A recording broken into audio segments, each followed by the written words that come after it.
Bienvenue sur Parents heureux, enfants heureux. Aujourd'hui, au sujet de l'apprentissage, j'aimerais partager avec vous une pratique qu'on a chez nous et que j'ai plus ou moins inventée au fur et à mesure des apprentissages que j'essaie de faire avec les enfants.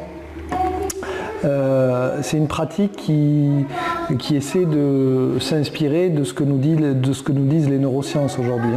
Ce qu'elles nous disent, c'est qu'il y a 4 piliers de l'apprentissage. Donc l'attention, il faut que l'enfant puisse être concentré sur son jeu, sur son apprentissage. L'engagement, il faut qu'il ait plaisir à faire ça, il faut qu'il se sente investi dans cette tâche. Le retour immédiat et la consolidation. Donc le retour immédiat, c'est je vois tout de suite, ou on me dit tout de suite qu'il y a une erreur, ou que je m'aperçois que ce n'est pas juste. Et la consolidation, c'est la répétition en fait. Et donc, moi je travaille beaucoup avec les jeux, et notamment j'essaie de profiter des jeux qu'ils aiment de façon spontanée. Et il y a un jeu qu'ils adorent, c'est la bonne paye. Après avoir fait le Monopoly pendant plusieurs mois, on est passé sur la bonne paye.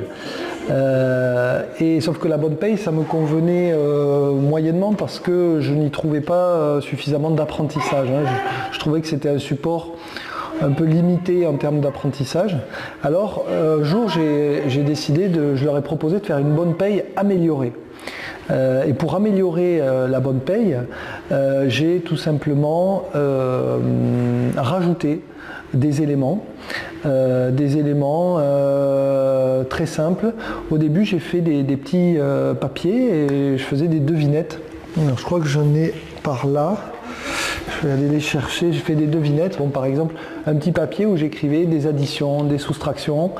Et en chaque début de tour, à chaque fois que c'était mon tour, quand c'est mon tour de jouer, je tire une devinette. 47 plus 12. Enfin, vous adaptez en fonction de l'âge des enfants. 47 plus 12, hop. Et quand je réponds, je gagne 1000. Un billet, etc. Donc ça, c'est une façon d'améliorer déjà les devinettes, d'améliorer le jeu, qui peut être sympa. Pour ajouter on peut rajouter du calcul avec donc ce genre de devinettes, addition, soustraction. Et alors, ce qui m'a semblé important pour aussi ajouter la dimension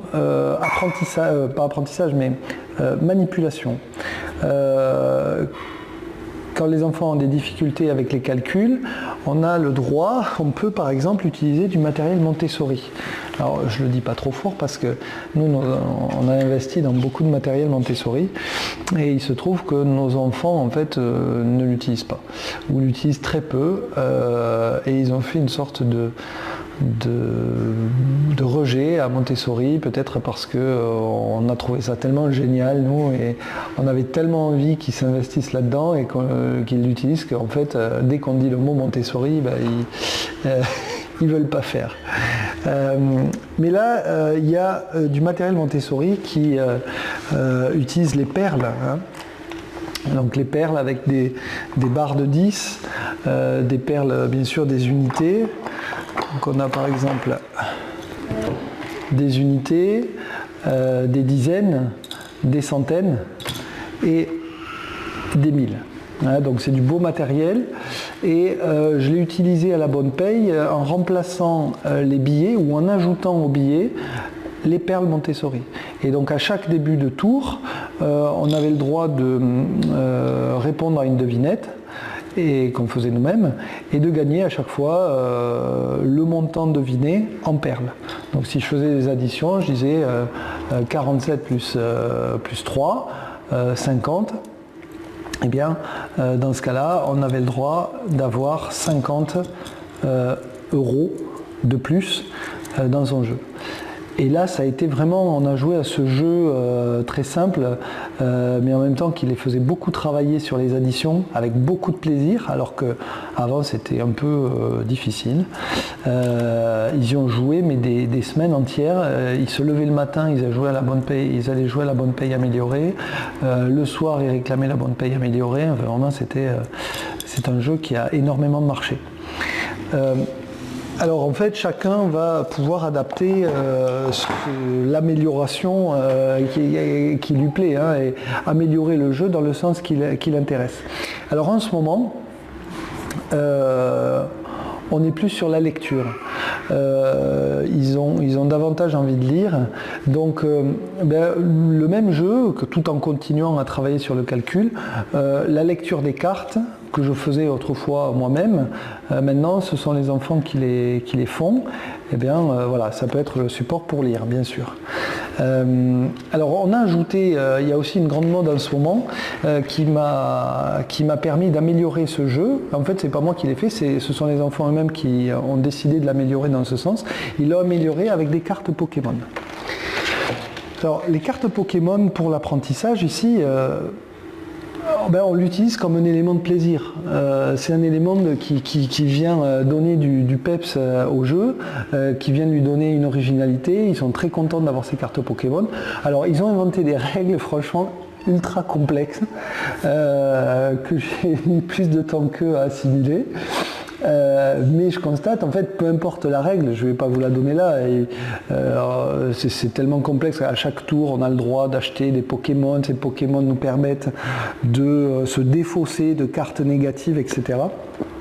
Bon bref, peu importe, c'est eux qui inventent la règle, et là ça fait 2 jours qu'on joue à cette bonne paye améliorée niveau 3, c'est-à-dire avec les Pokémon, et voilà, ils travaillent énormément le calcul bien sûr, toujours avec ce matériel que je garde à côté de moi parce qu'il est concret, et donc s'il y a des difficultés le calcul, hop, on prend ce matériel là, toujours avec le boulier à côté de moi qui peut aussi les aider à faire des calculs un petit peu plus complexes. On peut rajouter donc les devinettes, on rajoute les Pokémon en fonction des envies. On customise aussi ils ont voulu customiser les pions, hein, avec des petits Lego, là ils font des pions qui sont plus sympas que les pions d'origine. Qu'est-ce que je peux vous dire d'autre? Oui, j'essaie aussi quand je fais des devinettes de les faire toujours de façon positive, hein, d'éviter les tu perds, les reculs de... Non, c'est toujours du positif, et à chaque fois, même si c'est des soustractions, je gagne quelque chose, hein. Donc j'essaie toujours d'éviter les sanctions dans le jeu.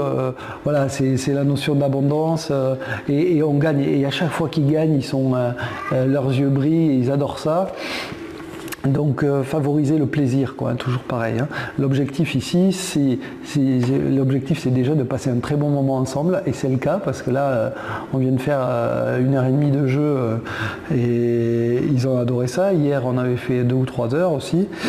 Bon, là j'ai le temps en ce moment, c'est parfait, mais même si vous participez qu'à une demi-heure de jeu, c'est vraiment du bon moment passé ensemble, et je constate qu'ils adorent expliquer eux-mêmes les règles et mettre en place leurs propres règles. Voilà, c'est une idée c'est une idée là, avec la bonne paye, mais tous les jeux peuvent être améliorés. Pensez au plaisir, pensez à adapter les règles, c'est-à-dire c'est eux qui peuvent fixer les règles, et toutes les règles sont bonnes, hein, en fait, à partir du moment où ils y prennent plaisir. Pensez à mettre du positif dans le jeu, voilà, plus on gagne et mieux c'est, on se régale d'avoir des piles de billets. Pensez à mixer les jeux, les Pokémon, les devinettes à part qu'on fait nous-mêmes, qui peuvent permettre de faire l'écriture, viennent s'ajouter au jeu officiel. Et voilà, régalez-vous bien. À bientôt, salut. Et bien sûr, n'hésitez pas à cliquer sur j'aime et à partager ces vidéos, ça nous aide bien. Merci, à bientôt, bye bye.